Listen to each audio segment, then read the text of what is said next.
Hello and welcome to Winchester Now, our weekly roundup of some of the news in our city this week. I'm Mary Blaxland. Coming up in the programme, a new place to turn for people with dementia and their carers, how volunteers are helping uncover Winchester's past, and which is your favourite Winchester business. Plus, we have our regular community shout-outs too. Winchester Radio. New help is on offer for people with dementia and their carers in Winchester. The charity St John's set up a memory wellbeing centre in 2022 at the Sports and Leisure Centre, but such is a demand for help, a second one has now opened at Shawford Springs Care Home. It allows people to gather together, take part in different activities and receive support. I spoke to Anne Green, who's a dementia support worker at St John's Winchester, and Admiral Nurse Jenny Bell. It's a place for carers and those that are living with dementia that can come together. Over the time that I've been here, I've only been with the charity since March of last year, the need for that service has just become much greater. The numbers of people that we have coming through the door of the leisure centre have really increased. With the dementia service, our remit is about supporting carers who are registered with one of the 3 GP surgeries in Winchester. What the Memory Wellbeing Centre does is allows us to go outside of those 3 GP surgeries. So it means we can support people from a wider area of Winchester. And such is the demand now that you've had to set up a second service. Absolutely. So as a result of the expanding Memory Wellbeing Centre, one of my roles when I started was to set up a new centre. We went to visit Shawford Springs, which is run by Barchester Care Home. We went to visit last year, and the conversations we had there ended up with us being able to use their second floor, which is currently unoccupied, for up to 2 years until they have full occupancy. This new centre at Shawford Springs is being run slightly different to the Memory Wellbeing Centre. The reason being is, one, the space is much smaller, so we can only have occupancy of 20 people. So that's 20 carers and 20 people living with dementia. And because of the small amount of people we're able to take in, what we've decided to do as a team is to run 2 6-month programmes. This Wellbeing Centre will also run an educational programme for carers. I think Jenny's probably better placed to talk about the carers programme. Jenny, how important is it to have these sort of services for people? Well, incredibly important. When you go to see people, everybody seems to have similar sort of questions or the same sort of questions. And sometimes, even though I've been doing dementia care for 30 plus years, the people living with it are actually the experts. So they can help each other. So one person will say, I've got a problem with this particular issue, like not eating very well or something. And somebody else say, oh, I had the same problem, this is what I'm doing. So bringing carers together, which was the initial philosophy around the first Memory Wellbeing Centre, is about bringing people together in a non-threatening environment and giving people activities to do. Enables people to see there's actually more to life than just having a diagnosis of dementia. People can still live well. A lot of people believe that they couldn't actually do physical activities or do anything anymore, and a lot of people with dementia were often sat at home not actually engaging or socialising, potentially becoming quite depressed. And if they get depressed, the carer gets depressed, it becomes an ongoing issue. So bringing these people together and enabling them to do things. So we had a 93-year-old playing ping pong and picking up the ball off the floor that had mobility problems apparently, but threw the sticks away to play and stayed upright. So it's enabling people to see people doing things they'd never actually felt they could possibly ever do again. Bringing the carers together so that they build a network within themselves that's there 24/7. We're not there 24/7, so weekends and evenings they've still got contact with other people. That doesn't mean they don't get support from their families and their friends there, but it's about being able to talk about things that other person will really, really understand. One of the things the carers also do say is that they don't like to burden the friends and families with what's going on. They want to go and enjoy and not think about the dementia that they're living with, but to actually be able to go out and do some things that are fun. Because it can be quite lonely, can't it, sometimes for people who are caring? Yeah. And, like you say, to meet someone else who knows what you're going through is so important. Yeah, it's a very isolating illness, and I think, on the back of COVID and stuff, people did become incredibly isolated. A lot of services were closed. Carers didn't go in to see people. People were scared about having carers in. So the world is opening up again now, but people still have that reticence about meeting up with other people. Often people with dementia are older, so they're going to be more vulnerable anyway. It's about enabling people to realise that there is a world outside there, and our job really is to help people facilitate those connections. I mean, we also run a walking group as well, and one of the beauties of that is often people don't want to have that face-to-face conversation, so to walk alongside somebody and to share your burdens or your worries or your concerns without actually having to look at somebody while you're saying it is often a relief for people, so that works very, very well as well. So it's about finding other things, and I'm a big believer in healthy body, healthy mind, and actually staying active releases those endorphins. It makes you feel better anyway, so that's why we try to encourage the activity side of it. The Shawford Springs group is run slightly different, as Anne said, about trying to do an educational program, because people do come up with the same questions all the time. We have questions about LPA, about what's going to happen if someone goes into a care home, what about planning for the future, what about if we've got problems with eating and drinking, mobility, all those questions that people have. You can read a book, but no person is going to be the same. Everybody with dementia is different. Everybody's life experience is going to be different. So there's no straightforward answer. But having a group where we have some solutions, or we teach people to find solutions for themselves, is much better. And putting the experts, so the expert carers together, is a much better way of doing it. So if someone's listening to this, Anne, and thinks, that's me, I need that help, how do they get involved? Well, they can get in contact with us at St John's Winchester. We can give you a direct telephone number. Give us a ring and we'll have a conversation with us. And then you can put a self-referral in, a professional can put a referral into us, and we can go from there. I think the philosophy behind everything that we try to do in Winchester is about enabling people to get their lives back and not feel like it's over. Now, some of the other stories making the news in the city this week. I'm Ron Venturi. Hampshire hospitals declared a critical incident earlier this week due to pressure on bed spaces. Both Winchester and Basingstoke were full, with no capacity to admit further patients needing care. The Trust has now stepped down from critical incident status, but says the hospitals remain incredibly busy providing urgent and emergency care to a high number of patients. A new initiative has started this week to help people in Winchester care for their mental health. The Renew Cafe is run by local churches and takes place at the Salvation Army Hall on Parchment Street every Thursday from 2 till 4 p.m. It comes as this week saw National Time to Talk Day, which encourages friends, families, communities and workplaces to come together to talk and to listen.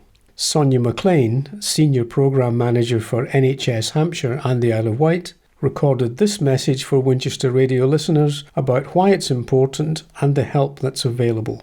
Time to Talk is a really good opportunity for people to be able to reach out to others that they might not have recently spoken to, or to just talk about their mental health, or even if they don't think they've got a mental health problem, to talk about what mental health means to them. There are so many resources for partners, parents, organisations and social community groups to be able to get from the Time to Talk website about how you can interact with your community, your peers and your children, to be able to invoke some of the conversations and making sure that mental health is really key to everybody's conversations. And really importantly, mental health for me is about the person listening.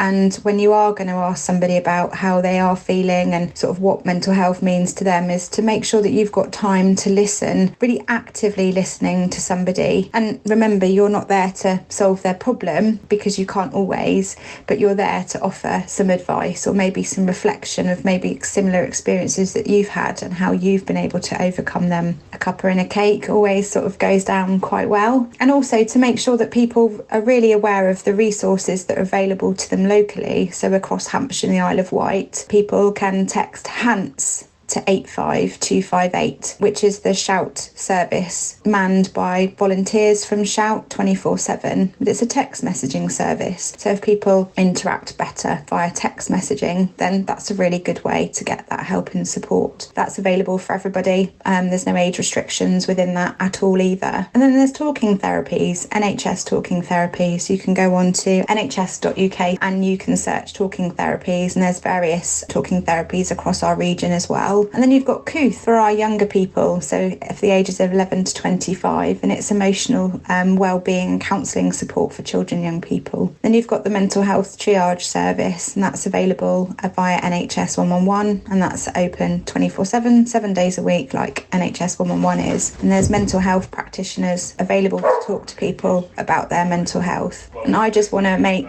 2024 Time to Talk Day the biggest Time to Talk Day that we've ever seen across the nation, and to really reduce the stigma that mental health holds. People should feel empowered to talk about their mental health rather than shying away from that.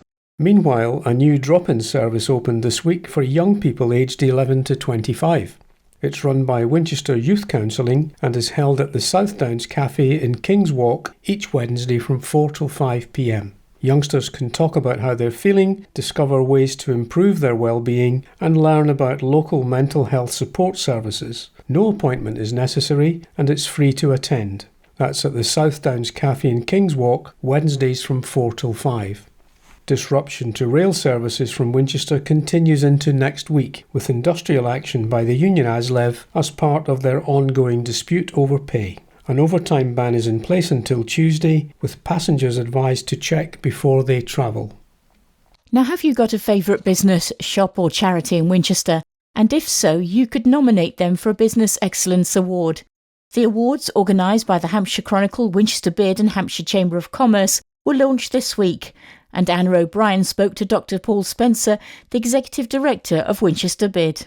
We're here at the launch. It's been really, really well attended. Lots of new businesses which haven't been part of it before as well. So the awards are in their 22nd year, and every year there's a lot to celebrate. Some amazing people doing amazing things in Winchester, from large businesses, small businesses, charities, social enterprises, people doing things in the cultural sector or digital innovations or amazing things working on their sustainability credentials and working towards net zero. So there's all sorts of things going on within our business community that we want to celebrate with these awards, and there's a category for each of those. So we really encourage our businesses, if they want to celebrate what they're doing for themselves and for their teams and let the community know the great things they're doing, then the awards is one of those ways that they can do that. Now, who is eligible to enter? So businesses across the Winchester district, so it follows the local authority boundaries. So if you're in the Winchester City Council area, then that's classed as Winchester. So it's not just Winchester City, it goes out to all those great market towns and villages that we've got within Winchester district as well.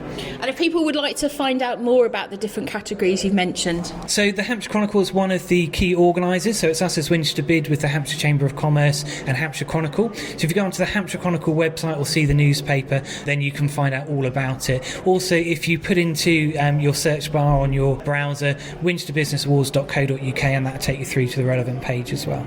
And in terms of people getting involved, obviously wonderful for the businesses, they can nominate themselves, but the public can nominate some of the businesses for some of the categories. Absolutely, all of the categories in fact. So that's actually one of the most exciting things when you're on the judging panel to look at. So yeah, if businesses have a story they want to tell, they can put in a nomination for themselves detailing that story and those achievements. But some of the most compelling entries are those from customers and clients and users of different services and businesses around the district. So definitely, if you've got someone that you do business with, a place that you go to and visit, a shop you go to, hospitality venue, a service sector, a charity, whatever it is that you think go above and beyond, do a terrific job for you, then absolutely as a member of the public you should be celebrating them and putting in an entry for them. It's really easy to do on the website, little form that you can fill in online, doesn't take too long, and I'm sure they'd really appreciate the support. And then final thing, Paul, obviously the awards have launched this week. They're open now for nominations. There is an all-important closing date though. If somebody wants to nominate their business or a business, social enterprise or charity from across the Winchester district, they need to do it soon. Yeah, you've got to the 18th of April, so that time will go quite quickly. You can also check all of the details, the key dates and things on the website, but I would say go and look at it as soon as you can. Think about the businesses that you love doing work with, visiting, whatever it is that they do, and for businesses themselves, if you're doing something special, make sure you tell us about it. We want to know. And for you as the Executive Director at Winchester Bid, this must be one of the highlights of your year, celebrating the successful businesses we have in the Winchester area. Absolutely. I mean, it's a real privilege to work for an organisation, involved in business in Winchester. There's so much interesting things going on here, and obviously me and my team get to work with and support that business community, which is, a terrific privilege. But the awards are a chance to really celebrate all of the wonderful things that are going on in our district. So, yeah, it's an absolute treat. Thanks for talking to us at Winchester Radio. Now more news from around our city. Work starts on Monday to install a new pedestrian crossing on Romsey Road at its junction with Clifton Terrace. The work will also see the addition of a new cycle lane on Clifton Terrace, changes to access arrangements, and relocation of on-street parking bays. The work will last for up to 6 weeks, and the scheme will be in place for an initial trial period of up to 18 months. Repair work has been taking place at Winchester Hospital this week after a car crashed into a building back in November. The vehicle had collided with a substation after leaving the multi-storey car park, and this affected the power to some parts of the building. The substation is now having brickwork repaired and new doors fitted. And the demolition of the old Friarsgate medical practice is nearing completion, with just a small section of the building's wall remaining. Winchester City Council told us that the demolition work is expected to be completed by the end of the month, and work will then begin to improve public access through the site, including to the waterways. It will also allow for archaeological works to begin. It's hoped that these initial improvement works will be completed by the summer. It's Paul Blitz here again with Winchester Now's weekly shout-outs. Thanks have been given to all the keen competitors who took part in a quiz last Friday night to raise money for the Community Food Pantry at Unit 12. 10 teams battled it out and enjoyed a curry and a raffle too. Thanks to Munch CIC for preparing the food, and to the organisers and quizmaster for laying on a great night. The Food Pantry does a wonderful job and supports around 300 families each month with a growing demand for its services. A local singing group has given £350 to the Winchester Hospice after its latest concerts. So let's give a shout out to the Itchen Valley Choir. 34 singers took part in its Christmas Fun concert at the Itchen Abbas and Avington Village Hall. Now, staying with singers, and local schools have taken part in the largest children's choir in the world. Young Voices sees the thousands of youngsters heading up to the O2 in London, so well done to 26 pupils from St Bede's School Choir in Winchester who are among them. The event provides children with an opportunity to perform all kinds of music, including folk, pop, rock and classical. It boosts confidence and provides lifelong memories for them and their families, and they can say they've performed at one of the UK's top venues. Finally, good luck to all of those taking part in this week's Park Run. Saturday is World Cancer Day, and all runners are being asked to wear green to champion Macmillan Cancer Support and all the work they do to help those with the disease. So keep up the good work, everyone. More shout-outs in next week's Winchester Now. Winchester Radio. The history of Winchester continues to be unveiled by archaeological digs close to the bus station. Work has been taking place since July ahead of the Central Winchester Regeneration Scheme, and explorations have just started on a fourth trench. Meanwhile, volunteers have been helping to wash some of the artefacts found during the excavations, and I went along to speak to some of those involved. With bowls of water and brushes, volunteers are gently washing off soil and dirt to reveal history from centuries past. They're gathered round a large table at the offices of Preconstruct Archaeology in Winchester. The dig has uncovered finds from Victorian, Roman and medieval times. Hello, I'm Peter Daly.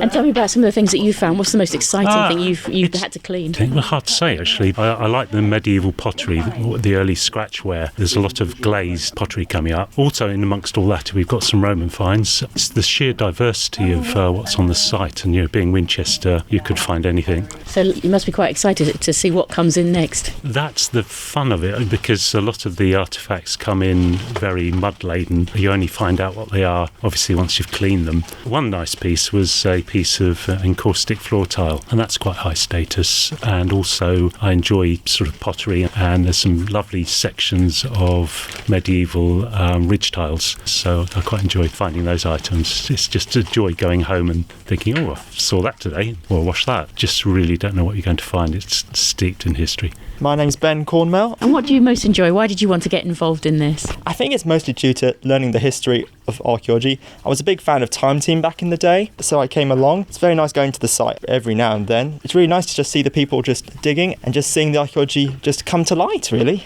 Stuart Rippon. I'm a volunteer here, but I'm a member of the Winchester Amateur Archaeology Group, WARG, and I come along to help process the finds from Winchester and other places that PCA have found. And for you, what's the interest in this dig?